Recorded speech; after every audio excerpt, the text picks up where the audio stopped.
Hi friends, welcome to GVK study circle.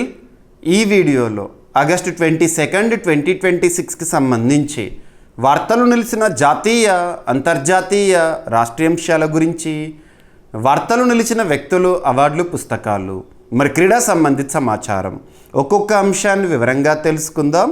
అంతకంటే ముందుగా నిన్నటి డైలీ కరెంట్ అఫైర్స్ వీడియోలో అడిగిన ప్రశ్నకి వివరణతో కూడిన సమాధానాన్ని చూద్దాము. సో క్వశ్చన్ వచ్చేసి, ఇటీవల వార్తలు నిలిచిన సైన్స్ అండ్ టెక్నాలజీలో భాగంగా మనం డిస్కస్ చేసిన ఒక టాపిక్ని ప్రశ్నగా ఇచ్చాను. ప్రశ్నని మరొకసారి చూడండి. క్యాన్సర్ చికిత్సకు కొత్త స్మార్ట్ డ్రగ్ RK-251ని అభివృద్ధి చేసిన సంస్థ లేదా సంస్థలు ఏవి? సంస్థ పేరు గుర్తుంచుకోండి, very very important. Institute for advanced study in science and technology. Science and technology institute పేరు గుర్తుంచుకోండి, లేదా సంస్థ పేరు institute for advanced study in science and technology అనే సంస్థ. ఈ సంస్థ గౌహతిలో ఉంది. సో అస్సాం రాష్ట్రంలోని గౌహతి కేంద్రంగా పనిచేస్తుంది. వీరితో పాటు ఐఐటి గౌహతి వారు, ఐఐటి గౌహతి లేదా ఐఐటి గువాహతి వారు ఈ స్మార్ట్ డ్రగ్ని అభివృద్ధి చేయడం జరిగింది.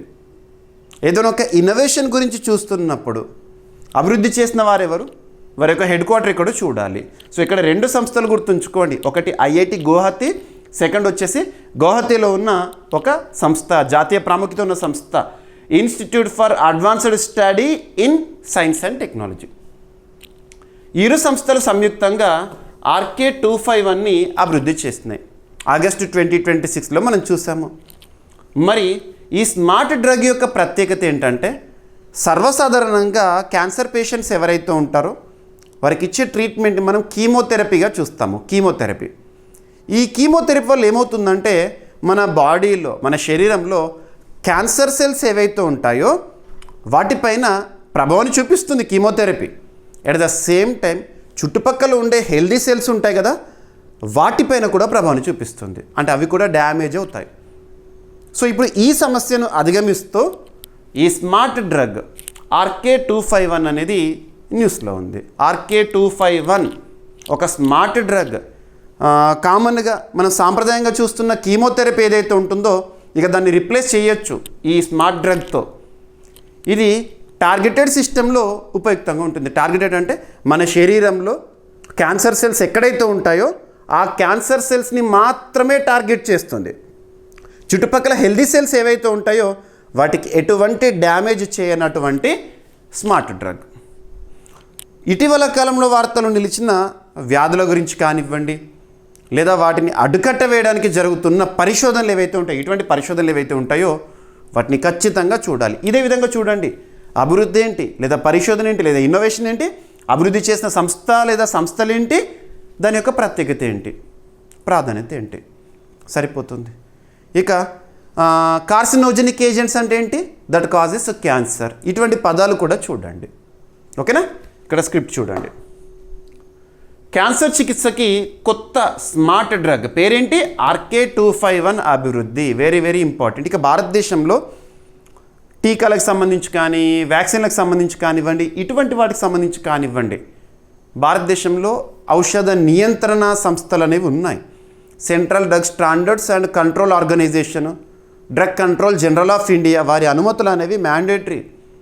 లేదంటే ఎలా అంటే క్లినికల్ ట్రయల్స్కి వెళ్ళాలన్నా, లేదా క్లినికల్ ట్రయల్స్ పూర్తయిన మెడిసిన్ లేదా ఒక ఔషధము విపణి లేదా మార్కెట్లోకి రావాలన్నా కూడా ఈ సంస్థల నుండి అనుమతులు రావాల్సిందే. Right. So new smart drug RK-251 developed as replacement for కీమోథెరపీని రిప్లేస్ చేస్తున్న అధునాతన స్మార్ట్ డ్రగ్గే RK-251. సరిపోతుంది. సాంప్రదాయ కీమోథెరపీపై ఆధారాన్ని తగ్గించే లక్ష్యంతో పరిశోధకులు, సైంటిస్టులు RK-251 అనే కొత్త స్మార్ట్ డ్రగ్ని అభివృద్ధి చేశారు. Institute of advanced study in science and technology పరిశోధకులు మరియు Indian institute of technology Guwahati నిపుణులు లేదా పరిశోధకులు సంయుక్తంగా ఈ ఔషధాన్ని అభివృద్ధి చేశారు. సో ఐఐటీస్ పైన పోటీ పరీక్షల్లో ప్రశ్నలను ఎక్స్పెక్ట్ చేసి తీరాల్సిందే. ఆరోగ్యకరమైన కణాలకు సాధ్యమైనంత తక్కువ నష్టం కలిగిస్తూ క్యాన్సర్ కణాలను లక్ష్యంగా టార్గెట్ చేసే ఈ అడ్వాన్స్డ్ లేదా స్మార్ట్ డ్రగ్ RK-251 దీనివల్ల సాంప్రదాయ కీమోథెరపీతో వచ్చే కొన్ని దుష్ప్రభావాలను తగ్గించే అవకాశం ఉంటుంది. ఓకేనా? ప్రారంభ అధ్యయనాల్లో ఆరోగ్యకరమైన కణాలపై చాలా తక్కువ ప్రభావం చూపడం వల్ల టార్గెటెడ్ క్యాన్సర్ చికిత్సలు ఇది ఆశాజనకంగా కనిపిస్తుంది. ఓకేనా? Institute of advanced study in science and technology సంస్థ గౌహతి అస్సాంలో ఉంది. Department of science and technology పరిధిలో. మినిస్ట్రీ ఆఫ్ S&T ప్రస్తుతం కన్సర్న్ మినిస్టర్గా జితేంద్ర సింగ్ గారు విధులు నిర్వర్తిస్తున్నారు. తానే మినిస్ట్రీ ఆఫ్ ఎర్త్ సైన్సెస్కి కూడా కన్సర్న్ మినిస్టర్. ఓకేనా? ఇక ఈరోజు ఫస్ట్ టాపిక్ డిఫెన్స్ రిలేటెడ్గా అభ్యర్థులకు మరొకసారి చెప్తున్నాను, రానున్న ఏ పోటీ పరీక్ష అయినా, ఏ స్థాయి పోటీ పరీక్ష అయినా డిఫెన్స్ రిలేటెడ్గా ఎక్కువ మొత్తంలో మనం ప్రశ్నలను ఎక్స్పెక్ట్ చేసి తీరాల్సిందే. ఎందుకు ఇన్నిసార్లు చెప్తున్నాను ఈ సెంటెన్స్, ఈ స్టేట్మెంట్ అంటే, మీరు ఒక్కరోజు న్యూస్ పేపర్ ఓపెన్ చేసి చూడండి, అట్లీస్ట్ 2 to 3 టాపిక్స్ ఎక్స్క్లూజివ్గా డిఫెన్స్ రిలేటెడ్గానే కనబడతాయి. మరి అటువంటి టాపిక్స్ని మనము డిఫెన్స్ సెక్టార్కి సంబంధించి 6 సెగ్మెంట్స్గా డిస్కస్ చేస్తున్నాము. వార్తలో నిలిచిన విన్యాసాలని, రక్షణ రంగ దిగుమతులని, రక్షణ రంగ నివేదికలని, డిఫెన్స్ అక్విజిషన్ కౌన్సిల్ వేటికి ఆమోదముద్ర వేసిందని, రక్షణ రంగ ఒప్పందాల గురించి కానివ్వండి, ఇటీవల కాలంలో భారతదేశంలో రక్షణ రంగ ఉత్పత్తులకు సంబంధించి. ఇక రక్షణ రంగ ఉత్పత్తుల విషయానికి వస్తే గడిచిన ఆర్థిక సంవత్సరంలో 2025-26 ఆర్థిక సంవత్సరంలో రక్షణ ఉత్పత్తుల విలువ రికార్డును నమోదు చేసింది. 1.78 lakh crore rupees, 1.78 lakh crore rupees defence production ఇండియాలో. ఇక ఎక్స్పోర్ట్ విషయానికి వస్తే కూడా 38,000 కోట్ల రూపాయలకు పైగా రక్షణ రంగ ఎగుమతులను మనము చేపట్టాము. ఇవన్నీ లింక్ చేసుకోవాలి. ఇప్పుడు రక్షణ ఉత్పత్తిలో భాగంగా ఇండియన్ నేవీలో సేవల కోసము ఇండియన్ నేవీ మనకు త్రివిధ దళాలు ఉన్నాయి కదా, Indian army, Indian air force, Indian navy. Indian ఆర్మీకి చీఫ్గా ప్రస్తుతం ఎవరున్నారు? ధీరజ్ సేత్ గారు. ఎయిర్ ఫోర్స్కి చీఫ్గా ఎయిర్ మార్షల్ AP సింగ్ గారు. నేవీకి చీఫ్గా రీసెంట్గా మనం నియామకాల్లో చూసాము కృష్ణ స్వామినాథన్ గారు. ఇక త్రివిధ దళాల సమన్వయాధికారి ఎవరు? NS రాజా సుబ్రమణి గారు. గుర్తుంచుకోండి, రాజా సుబ్రమణి గారు. ఓకేనా? ఇక ICG is different. Indian coast guard 1978 ఇయర్లో స్థాపన. ICGకి ప్రస్తుతం చీఫ్గా పరమేశ్వరమణి గారు. ఇక పక్కన పెడితే ఇండియన్ నేవీలో సేవల కోసము లేదా కమిషన్ చేయబడిన ఒక నౌక మంగ్రోల్ ఇటీవల కాలంలో వేటిని కమిషన్ చేశాము, వేటిని డీకమిషన్ చేశాము, వాటిని చూడండి. కమిషనింగ్ అంటేనేమో సేవల ప్రారంభము, డీకమిషనింగ్ అంటే ఏంటంటే ఆల్రెడీ ఎగ్జిస్టింగ్ సర్వీసెస్కి వీడుకోలు పలకడము. సో ఇక్కడ కమిషనింగ్ రీసెంట్గా నిపుణ్ కమిషనింగ్ అని, మచిలీపట్నం కమిషనింగ్ అని చూసాము. ఇక డీకమిషనింగ్ విషయానికి వస్తే ICGS అరుణ ఆసఫ్ అలీ, ఇలాంటివి లింక్ చేసుకోండి. చాలా వరకు మీకు చెప్తున్నాను. ఇక్కడ ఒక నౌక ఇండియన్ నేవీలో అంటే ఇండియన్ నేవల్ షిప్ INS మంగ్రోల్. దీని యొక్క ప్రత్యేకత ఏంటంటే యాంటీ సబ్మెరైన్ వార్ఫేర్. సబ్మెరైన్ అంటే ఏంటి? జలాంతర్గామి. మీరు గాజీ మూవీ చూసుంటారు, సముద్రం లోపల ఎలా ప్రయాణిస్తుంది, టర్పెడోని ఎలా రిలీజ్ చేస్తుందని చెప్పేసేసి. సో శత్రు దేశాల నుండి వస్తున్న జలాంతర్గామి లేదా సబ్మెరైన్స్ ఏవైతే ఉంటాయో వాటిని అబ్జర్వ్ చేస్తుంది. ఫస్ట్ వాటిని ఐడెంటిఫై చేస్తుంది, అబ్జర్వ్ చేస్తుంది, వాటిని న్యూట్రలైజ్ చేసేస్తుంది, నిర్వీర్యం అంటే పేల్చేస్తుంది. అటువంటి సామర్థ్యం ఉన్నదే ఈ INS మంగ్రోల్. మరి ఇటువంటి టాపిక్ని చూస్తున్నప్పుడు దాన్ని ఎవరు తయారు చేస్తారు? ప్రొడక్షన్ చూడాలి కదా. సో కొచ్చిన్ షిప్యార్డ్ లిమిటెడ్ వారు, కేరళలోని కొచ్చిన్ షిప్యార్డ్ లిమిటెడ్ వారు అభివృద్ధి చేసిన INS మంగ్రోల్ కమిషనింగ్ అనేది జరిగింది. నిన్నటి రోజున ఆగస్టు 21, 2026 రోజున ఈ మంగ్రోల్ని కమిషన్ చేశారు ఇండియన్ నేవీలో సేవలు. ఓకేనా? సో ఇండియన్ నేవీకి జలాంతర్గామి విధ్వంసక నౌక అంటే యాంటీ సబ్మెరైన్ వార్ఫేర్. ఓకేనా? సరిపోతుంది. ఇది make in India, Atmanirbhar Bharat ఈ ప్రోత్సాహంతో, భారతదేశంలో స్వదేశీ తయారీ అనే ప్రోత్సాహంతో కొచ్చిన్ షిప్యార్డ్ లిమిటెడ్ నిర్మించిన Mangrol anti submarine warfare shallow water craft, దీన్ని ఇండియన్ నేవీలో కమిషన్ చేశారు. సేవలు ప్రారంభం తక్కువ లోతుగల తీర జలాల్లో శత్రు జలాంతర్గాములను గుర్తించడము, వాటిని ట్రాక్ చేయడము, వాటిని ఎదుర్కోవడము ఈ మంగ్రోల్ యొక్క ప్రత్యేకత. మంగ్రోల్ అని నౌక పేరు. ఇండియన్ నేవీ కోసము కొచ్చిన్ షిప్ యార్డ్ వారు నిర్మిస్తున్న 8 anti submarine warfare shallow water crafts ఏవైతే ఉంటాయో అందులో మంగ్రోల్ అనేది 3వది. 8 తయారు చేస్తున్నారు వాళ్ళు, అందులో 3వది ఇది. ఈ నౌక అండర్ వాటర్ సర్వేలెన్స్ అంటే నిఘా, search, anti submarine warfare operations నిర్వహిస్తుందంట. అవసరమైనప్పుడు సర్చ్ అండ్ రెస్క్యూ, ఇతర మ్యారిటైమ్ ఆపరేషన్స్లో కూడా ఉపయోగించవచ్చు. సరిపోతుంది ఇక. ఓకేనా? So anti submarine warfare shallow water craft Mangrol. అసలు ఇటువంటి వాటి యొక్క ప్రత్యేకత ఏంటి? ఓకేనా? కొచ్చిన్ షిప్ యార్డ్ లిమిటెడ్ ఎక్కడ ఉంది? కొచ్చి, కేరళం పేరు మారింది కదా, గుర్తుంచుకోండి. ఆర్టికల్ 3ని లింక్ చేసుకోండి. మనం లాస్ట్ క్లాసెస్లో డిస్కస్ చేసాము.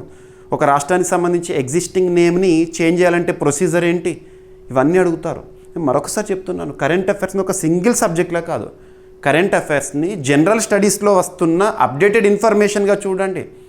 Polity, economy, geography, history, SNT, environment and etcetera, అలా సబ్జెక్ట్ వైజ్గా వస్తున్న అప్డేటెడ్ ఇన్ఫర్మేషనే కరెంట్ అఫైర్స్. ఓకేనా? ఇక నెక్స్ట్ డిఫెన్స్కి సంబంధించి మరికొన్ని అంశాలు ఉన్నాయి ఈరోజు. అందులో ఒకటి దివ్యాస్త్ర MK3. ఇది క్యామికేజ్ డ్రోన్ లేదా సూసైడ్ డ్రోన్ అని చెప్పొచ్చు. సూసైడ్ అంటే ఏంటి? సో తనను తాను చంపుకోవడము. సో ఇది త్యాగం చేస్తుందని చెప్పొచ్చు. ఎలా అంటే శత్రువులకు సంబంధించిన ప్రాంతాలను నిఘా వేసేసేసి బాంబులతో స్ట్రైక్ చేసేస్తుంది, లేదంటే డైరెక్ట్గా అదే సూసైడ్ బాంబర్గా వెళ్ళేసేసి పేలిపోతుంది. అటువంటి కామికేజ్ డ్రోన్ లేదా సూసైడ్ డ్రోన్. దీన్ని రీసెంట్గా విజయవంతంగా పరీక్షించడం జరిగింది.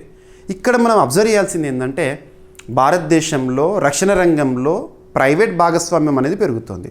ఒక ప్రైవేట్ సంస్థ దీన్ని అభివృద్ధి చేసింది. సో పేరు గుర్తుంచుకోండి, దీని ప్రత్యేకత గుర్తుంచుకోండి. ఏ సంస్థ అభివృద్ధి చేసింది? ఎనఫ్ 3 పాయింట్లు.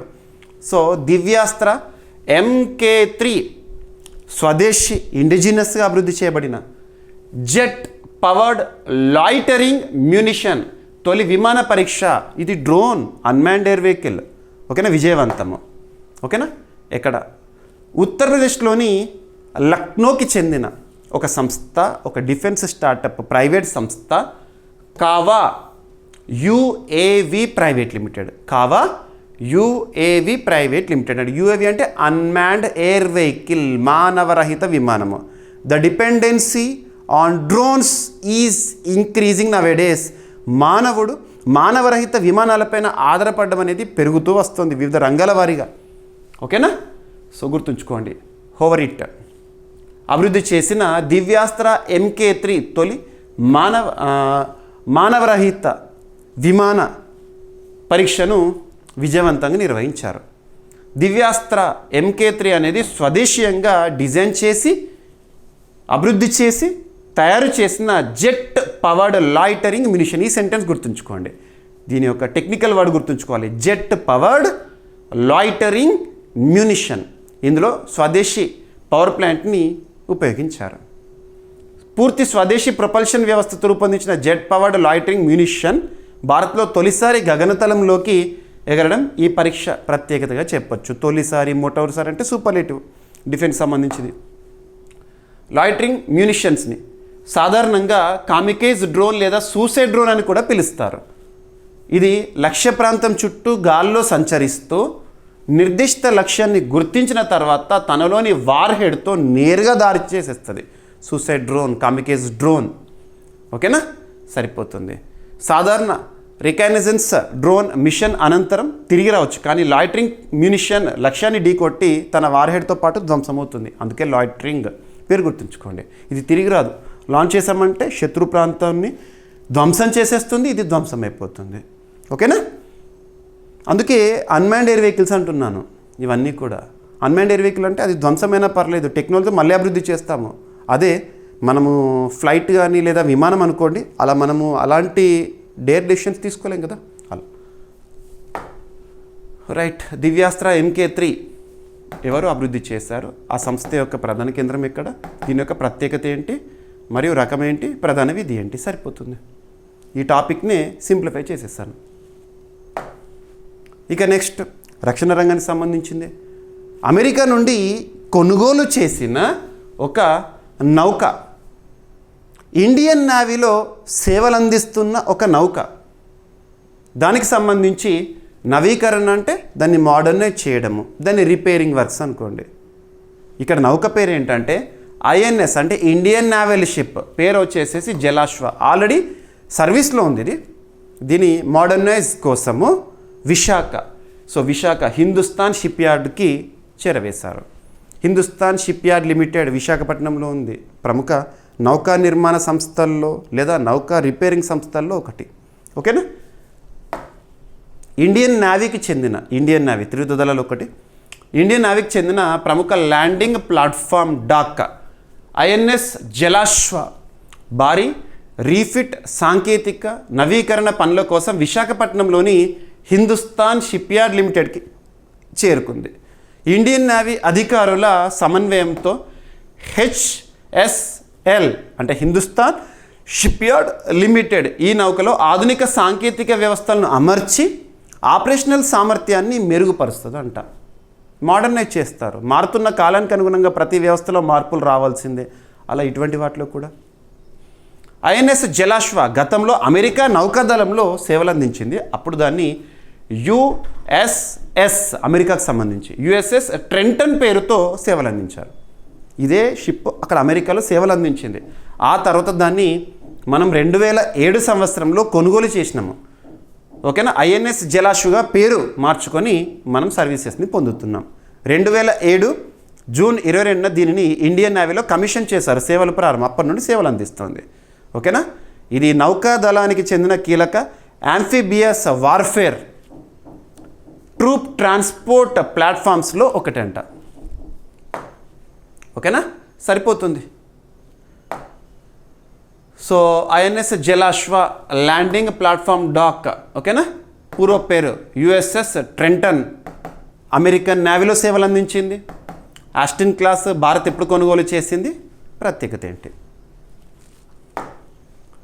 ఇక నెక్స్ట్, ఇటీవల కాలంలో వార్తలు నిలిచిన నివేదికలపైన, సూచీలపైన, ర్యాంకులపైన, నివేదికలోని గణాంకాలపైన పోటీ పరీక్షల్లో రెగ్యులర్గా ప్రశ్నలు అడుగుతున్నారు.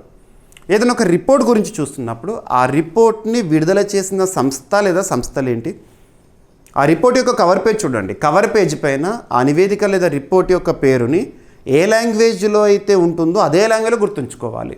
ఎట్టి పరిస్థితులను ట్రాన్స్లేషన్ చేయకూడదు. ట్రాన్స్లేషన్ ఎర్రర్స్ కారణంగా మార్కులు కోల్పోయే ప్రమాదం ఉంటుంది. ఓకేనా. ఇక్కడ అబ్జర్వ్ చేస్తే మన దేశానికి సంబంధించిందే నివేదిక, మినిస్ట్రీ ఆఫ్ ఎర్త్ సైన్సెస్ పరిధిలో విడుదలైన నివేదిక. మినిస్ట్రీ ఆఫ్ ఎర్త్ సైన్సెస్ ప్రస్తుతం కన్సర్న్ మినిస్టర్గా ఎవరున్నారు, జితేంద్ర సింగ్ గారు. మినిస్ట్రీ ఆఫ్ ఎర్త్ సైన్సెస్ పరిధిలో centre for marine living resources and ecology, marine, maritime అనే పదాలు వచ్చినాయి అంటే సముద్ర సంబంధిత అనే అర్థాన్ని ఇస్తుంది. ఓకేనా. సంస్థ పేరు గుర్తుంచుకోండి, centre for marine living resources and ecology. ఈ సంస్థ వారు విడుదల చేసిన జాతీయ స్థాయి ప్రాముఖ్యత ఉన్న నివేదిక పేరు ఏంటంటే national report on deep sea and distant water fishery resources of Indian EEZ exclusive economic zone. ఓకేనా.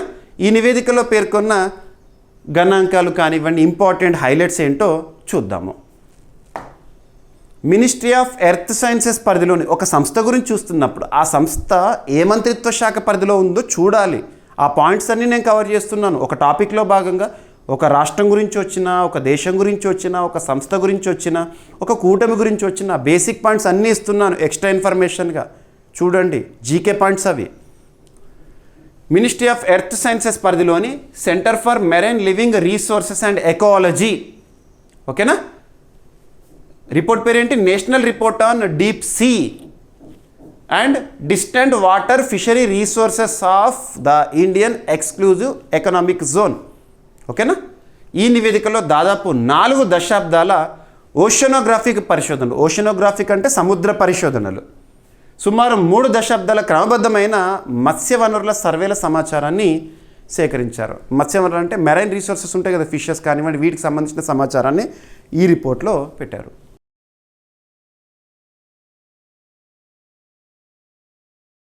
ఇక ఎక్స్క్లూజివ్ ఎకనామిక్ జోన్ చట్టపరమైన ఆధారం ఏంటంటే United nations convention on the law of the sea. ఓకేనా, అంక్లాస్ అంటాం కదా. సాధారణంగా తీర బేస్ లైన్ నుంచి 200 నాటికల్ మైల్స్ వరకు ఎక్స్క్లూజివ్ ఎకనామిక్ జోన్. ఓకేనా, ఉదాహరణకు ఇండియా ఇస్ పెనిన్సులా, 3 వైపులా సముద్రం ఉంది. ఇక్కడ నుండి తీసుకుంటే కోస్ట్ ఏరియా నుండి తీసుకుంటే 200 నాటికల్ మైల్స్ వరకు ఎక్స్క్లూజివ్ ఎకనామిక్ జోన్ అలా ఉంటుంది. ఓకేనా, తీరదేశానికి హక్కులు సహజ వనరుల అన్వేషణ, వినియోగం, పరిరక్షణ, నిర్వహణపై సార్వభౌమ హక్కులు ఉంటాయి. అంటే భారతదేశానికి సంబంధించి ఎక్స్క్లూజివ్ ఎకనామిక్ జోన్ ఏదైతే ఉంటుందో 200 నాటికల్ మైల్స్ వరకు మన భారత ప్రభుత్వానికి అధికారాలు ఉంటాయి అన్నట్టు. ఓకేనా, రైట్. మన భారతదేశం యొక్క ఎక్స్క్లూజివ్ ఎకనామిక్ జోన్ విస్తీర్ణం తీసుకున్నాం అనుకో, మొత్తం విస్తీర్ణం తీసుకున్నాం అనుకోండి, ఎంత ఉందంటే ప్రస్తుతం 2.37 మిలియన్ స్క్వేర్ కిలోమీటర్స్. ఓకేనా, ఇక ఈ నివేదికను విడుదల చేసిన సంస్థ పేరేమన్నాను? Centre for marine living resources and ecology under ministry of earth sciences అన్నాను కదా, ఆ సంస్థ. ఈ సంస్థ యొక్క ప్రధాన కేంద్రం ఎక్కడ అంటే కొచ్చి, కేరళం. ఓకేనా, సో ప్రధాన రంగాలు ఈ సంస్థ యొక్క ప్రధాన విధులు ఏంటంటే marine living resources, marine ecology, ecosystem అధ్యయనాలపైన ఉద్దేశించిన సంస్థ. ఇక నెక్స్ట్, అంతర్జాతీయ సంస్థలు కానివ్వండి, వివిధ దేశాలు కానివ్వండి, ప్రపంచ బ్యాంకు లేదా ఆసియా అభివృద్ధి బ్యాంకు కానివ్వండి, వీరు మంజూరు చేసే రుణాలు ఏవైతే ఉంటాయో వాటిపైన కూడా పోటీ పరీక్షలు అడుగుతున్నారు. ఏ సంస్థ ఎంత మొత్తంలో ఆర్థిక సాయం లేదా రుణము మన భారతదేశంలోని ఏ అభివృద్ధి కార్యక్రమానికి సరిపోతుంది? ఇక సంస్థకి సంబంధించిన బేసిక్ పాయింట్స్. ఇక్కడ ఏడీబీకి సంబంధించి ఏషియన్ డెవలప్మెంట్ బ్యాంక్, ఆసియా అభివృద్ధి బ్యాంక్ 1966లో స్థాపన. ఆ బ్యాంక్ వచ్చేసేసి అందులో ఏషియన్ డెవలప్మెంట్ బ్యాంక్లో ఏడీబీలో ప్రస్తుతం సభ్య దేశాల సంఖ్య 69కి చేరింది.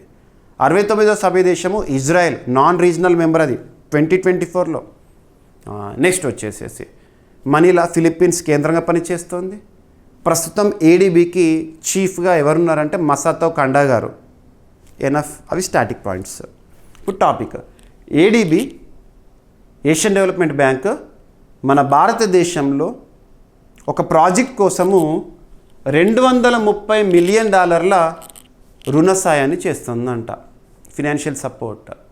ఏ ప్రాజెక్ట్ కోసము? చెన్నై, తమిళనాడు రాష్ట్రంలోని చెన్నై నీటి భద్రత ప్రాజెక్టుకి ఈ రుణ సాయము. ఓకేనా, భారత్ ఏడీబీ $230 మిలియన్ రుణ ఒప్పందం సరిపోతుంది. ఏదైనా ఒప్పందం గురించి చూస్తున్నప్పుడు హెడ్డింగ్ చూడండి చాలు. ఓకేనా, సో ఈ నెంబర్ గుర్తుంచుకోవాలి ఎందుకోసము. ఇక తమిళనాడులో ప్రస్తుతం టీవీకే అధికారంలో ఉంది. TVK with alliance. ముఖ్యమంత్రిగా సి జోసెఫ్ విజయ్ గారు విధులు నిర్వర్తిస్తున్నారు. ఓకేనా, right. So Chennai climate resilient water security and sewerage project కోసము భారత ప్రభుత్వము ఏషియన్ డెవలప్మెంట్ బ్యాంక్ 2026 ఆగస్టు 21 అంటే నిన్నటి రోజున $230 మిలియన్ కోసం రుణ ఒప్పందంపై సంతకాలు చేసినాయి.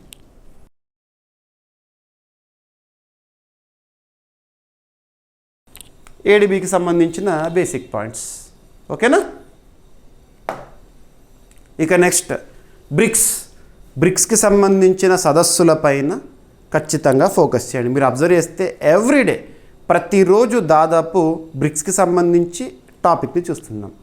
ఎందుకు? కారణం ఏంటంటే 2026 జనవరి 1వ తేదీన భారత్ బ్రిక్స్ కూటమికి అధ్యక్ష బాధ్యతలను అధికారికంగా స్వీకరించింది. మరి సంవత్సరం పొడవునా కూడా బ్రిక్స్ కూటమికి భారత్ అధ్యక్ష హోదాలో వివిధ సదస్సులు నిర్వహిస్తుంది. అందులో బ్రిక్స్కి సంబంధించిన శిఖరాగ్ర సదస్సు మాత్రము సెప్టెంబర్ మంత్లో జరగబోతోంది, నెక్స్ట్ మంత్. గుర్తుంచుకోండి, బ్రిక్స్ సభ్య దేశాలు మొత్తం 11 ఉంటాయి. బ్రిక్స్ కూటమి స్థాపన 2009. బ్రిక్ అనే పదాన్ని కాయిన్ చేసిన వ్యక్తి జిమ్ ఓనీల్ గారు. ఓకేనా, మరి బ్రిక్స్ సంబంధించి 2 సదస్సులు ఈరోజు న్యూస్లో ఉన్నాయి. చెన్నైలో BRICS science technology and innovation సమావేశం అనేది ప్రారంభమైంది. అండ్ బ్రిక్స్కి సంబంధించి భారత్ అధ్యక్ష హోదాలో ఇచ్చిన థీమ్ ఏంటి అంటారు? Building for resilience, innovation, cooperation and sustainability. ఈ థీమ్తోనే రీసెంట్గా చెన్నైలో, తమిళనాడు రాష్ట్రంలోని చెన్నైలో బ్రిక్స్ సభ్య దేశాల నుంచి ఎస్ఎన్టీ మినిస్టర్స్ ఉంటారు కదా, వాళ్ళ సదస్సు. మన భారతదేశంలో ఎస్ఎన్టీ మినిస్టర్గా ఎవరున్నారు? జితేంద్ర సింగ్ గారు ఈ సదస్సుకు అధ్యక్ష బాధ్యతలను నిర్వర్తించారు. సైన్స్ అండ్ టెక్నాలజీ రంగంలో బ్రిక్స్ దేశాల మధ్య సహకారం ఎలా ఉండాలి అనేదే ప్రధాన చర్చ. భారత్ బ్రిక్స్ చైర్షిప్ 2026లో భాగంగా BRICS science technology and innovation సమావేశం అనేది చెన్నైలో ప్రారంభమైంది. బ్రిక్స్ సభ్య దేశాల ప్రతినిధులకు కేంద్ర సైన్స్ అండ్ టెక్నాలజీ మరియు ఎర్త్ సైన్సెస్ శాఖల మంత్రి, స్వతంత్ర హోదాలో సహాయ మంత్రి ఎవరు? జితేంద్ర సింగ్ గారు స్వాగతం పలికారు. సమావేశానికి అధ్యక్ష బాధ్యతలను నిర్వర్తించారు. ఆవిష్కరణలు అందుబాటులో, సరసమైన ధరలో, విశ్వసనీయంగా, సుస్థిరంగా ఉండేలా చేసేందుకు అంతర్జాతీయ శాస్త్రీయ సహకారము అవసరమని జితేంద్ర సింగ్ గారు చెప్పారు. ఈ దేశాల మధ్య సహకారం ఉంటేనే మనం సైన్స్, టెక్నాలజీ అండ్ ఇన్నోవేషన్ రంగంలో పురోగతి సాధిస్తామని చెప్పారు. ఓకేనా? ఇక నెక్స్ట్, విశాఖలో, మన ఆంధ్రప్రదేశ్ రాష్ట్రంలోని విశాఖపట్నంలో ఈరోజు బ్రిక్స్కి సంబంధించిన ఒక సదస్సు ప్రారంభమైంది. అదేంటంటే బ్రిక్స్ యువజన క్రీడా మంత్రుల సమావేశాలు. సో ఇంతకుముందేమో ఎస్ఎన్టీ మినిస్టర్స్ మీటింగ్ అని, ఇప్పుడేమో మినిస్ట్రీ ఆఫ్ స్పోర్ట్స్ సంబంధించి. ప్రస్తుతం భారతదేశంలో ministry of sports and youth affairs concern మినిస్టర్గా ఎవరు విధులు నిర్వర్తిస్తున్నారు? మన్సుఖ్ మాండవ్య గారు. ఈ సదస్సుకి బ్రిక్స్ సంబంధించిన స్పోర్ట్స్ మినిస్టర్స్ మీట్కి అధ్యక్ష బాధ్యతలు. ఎక్కడ? విశాఖపట్నం వేదికగా. ఈరోజు ప్రారంభమైంది, రేపటి వరకు. ఓకేనా? ఆగస్టు 22, 23 తేదీల్లో విశాఖపట్నం బ్రిక్స్ దేశాల యువజన క్రీడా మంత్రుల సమావేశాలకు ఆతిథ్యం ఇస్తోంది. సమావేశాలకు మన్సుఖ్ మాండవ్య గారు అధ్యక్షత. Bharat, Brazil, China, Egypt, Ethiopia, ఈ సభ్య దేశాలు ఏవైతే సభ్య దేశాల నుంచి ప్రతినిధులు పాల్గొన్నారు. విద్య, నైపుణ్యాలు, వ్యవస్థాపకత, యువజన సంక్షేమము, సుస్థిరాభివృద్ధి, బ్రిక్స్ దేశాల మధ్య సహకారం వంటి అంశాలపై చర్చిస్తున్నారు. ఇక రేపు ఆగస్టు 23 రోజున విశాఖ బీచ్ రోడ్ ఉంటుంది కదా, ఆ బీచ్ రోడ్లో నోవాటెల్ నుంచి సబ్మెరైన్ మ్యూజియం వరకు బ్రిక్స్ ప్రతినిధులతో కలిసి స్నేహపూర్వక ఫ్రెండ్లీ సైకిల్ ర్యాలీని నిర్వహిస్తారు. ఇది ప్రత్యేకత, గుర్తుంచుకోండి. ఓకేనా? సో బ్రిక్స్ సంబంధించి సభ్య దేశాలు ఏంటని అడుగుతారు. మొత్తం 11 సభ్య దేశాలు కదా, అందులో 5 ఎలా గుర్తుంటాయి మీకు? Brazil, Russia, India, China, South ఆఫ్రికాతో పాటు Egypt, Ethiopia, Iran, Indonesia, Saudi Arabia, United Arab Emirates. ఓకేనా? సరిపోతుంది. భారత్ ఇచ్చిన థీమ్ ఏంటి అడుగుతారు. ఓకేనా? ఎనఫ్. అండ్ బ్రిక్స్ సంబంధించిన సెగ్మెంటల్ మీటింగ్స్, మినిస్ట్రియల్ మీటింగ్స్ గురించి చూస్తున్నాం. శిఖరాగ్ర సదస్సు నెక్స్ట్ మంత్ జరగబోతోంది కదా, అది మాత్రం చాలా చాలా ఇంపార్టెంట్. దేశ రాజధాని న్యూఢిల్లీలో జరగబోతోంది. ఈ థీమ్తో భారత ప్రధాని నరేంద్ర మోదీ గారు ఆ సదస్సుకు అధ్యక్షత వహిస్తారు. ఇక నెక్స్ట్ వెరీ వెరీ ఇంపార్టెంట్, రాయబారుల నియామకం అనే టాపిక్. ఇటీవల కాలంలో వివిధ దేశాల్లో మన భారత రాయబారుల నియామకం గురించి రెగ్యులర్గా చూస్తున్నాము. రాయబారులను 2 పేర్లతో మనం పిలవచ్చు. ఒకటి అంబాసిడర్, సెకండ్ వచ్చేసేసి హై కమిషనర్. అంబాసిడర్ అనే పదాన్ని ఎక్కడ వినియోగిస్తారు, హై కమిషనర్ అనే పదాన్ని ఎక్కడ వినియోగిస్తారు, ఈ క్లారిటీ ఉండాలి. హై కమిషనర్ అనే పదాన్ని కామన్వెల్త్ కంట్రీస్లో వినియోగిస్తారు. కామన్వెల్త్ కంట్రీస్ అంటే ఒకప్పుడు బ్రిటిష్ వారిచే పరిపాలించబడిన ప్రాంతాలు. స్వాతంత్రం వచ్చిన తర్వాత ఒక కూటమిగా ఏర్పడినాయి కదా. ఉదాహరణకు ఇండియా, భారత్ కామన్వెల్త్ కూటమిలో ఎప్పుడు చేరింది అంటే 1949లో. India is Commonwealth country. ఆ దేశాల మధ్యనే కామన్వెల్త్ క్రీడలు జరుగుతాయి. రీసెంట్గా మీరు చూసారు కదా, గ్లాస్గోలో జరిగిన కామన్వెల్త్ క్రీడలని పక్కన పెట్టేస్తే. కామన్వెల్త్ కంట్రీస్లో హై కమిషనర్ అనే పదాన్ని వినియోగిస్తారు.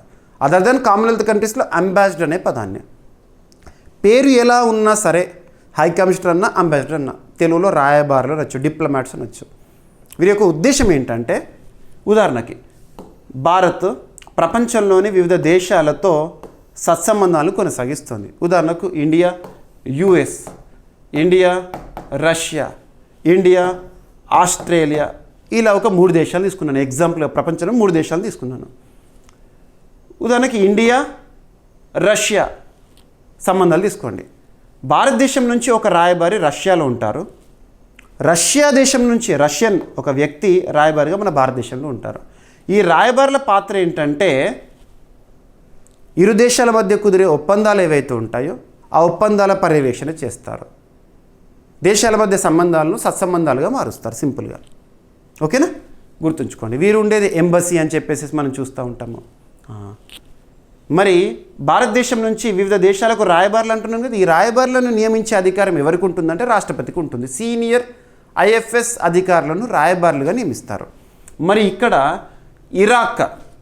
ఇరాక్లో భారత రాయబారిగా సీనియర్ ఐఎఫ్ఎస్ అధికారి, ఇండియన్ ఫారిన్ సర్వీసెస్ అధికారి అజయ్ ఏ కుమార్ గారు నియమితులయ్యారు. సరిపోతుంది. అజయ్ ఏ కుమార్ గారు ఇటీవల ఏ దేశానికి రాయబారిగా, ఏ దేశానికంట? ఇరాక్. ఓకేనా, సరిపోతుంది. Right. Ministry of external affairs ప్రస్తుతం కన్సర్న్ మినిస్టర్ విదేశీ వ్యవహారాల శాఖ మంత్రిగా ప్రస్తుతం ఎవరు విధులు నిర్వర్తిస్తున్నారు? సుబ్రహ్మణ్య జయశంకర్ గారు. గుర్తుంచుకోండి, ఎస్ జయశంకర్ గారు. ఇక ఇరాక్ దేశం ఇక్కడ న్యూస్లో ఉంది కాబట్టి టాపిక్లో భాగంగా బేసిక్ పాయింట్స్. క్యాపిటల్ వచ్చేసి బాగ్దాద్, కరెన్సీ ఇరాకీ దినార్, ప్రాంతం వెస్ట్ ఏషియాలో ఉంది. ఇది ప్రధాన నదులు వచ్చేసి టైగ్రిస్, యూఫ్రటిస్. ఓకేనా. ఇక స్పోర్ట్స్కి సంబంధించి ఇటీవల మీరు చూసారు FIFA football world cup, men's world cup విజేత ఎవరన్నాను? స్పెయిన్. ప్రస్తుతం స్పెయిన్ దేశం వద్ద ఫుట్బాల్ వరల్డ్ కప్స్ 2 ఉన్నాయి. ఎలా అంటే మెన్స్ వరల్డ్ కప్ రీసెంట్గా గెలుచుకున్న FIFA men's football world cup Spain దగ్గరే ఉంది. 2003 సంవత్సరంలో చివరిగా జరిగిన FIFA women's football world cup విజేత కూడా స్పెయినే. అంటే ప్రస్తుతం వాళ్ళ దగ్గర 2 కప్పులు ఉన్నాయి. చూడండి, ఎగ్జామినేషన్లో స్టేట్మెంట్ బేస్గా ఇవ్వచ్చు. ఓకేనా, పక్కన పెడితే Federation International de Football Association football ప్రపంచ కప్లను నిర్వహిస్తుంది. ఫుట్బాల్ క్రీడను అంతర్జాతీయ స్థాయిలో నిర్వహిస్తుంది. వారు next year 2027 FIFA women's football world కప్ని నిర్వహించనున్నారు.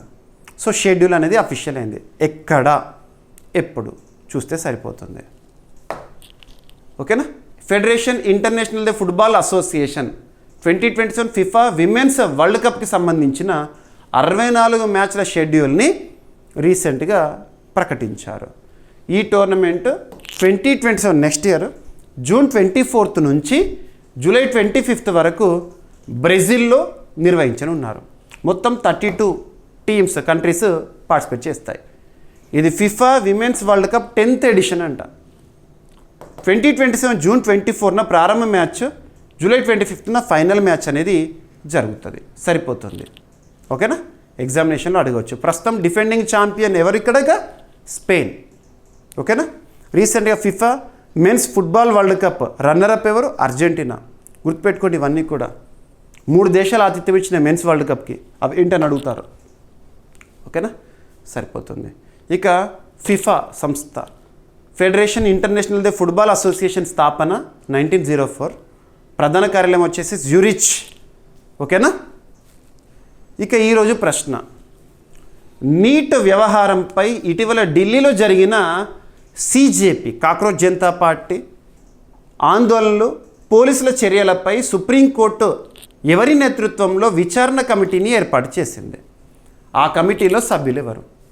ఆల్రెడీ నిన్నటి డైలీ కరెంట్ అఫైర్స్ వీడియోలో ఈ టాపిక్ని డిస్కస్ చేశాము, మీకు ప్రశ్నగా ఇచ్చాను.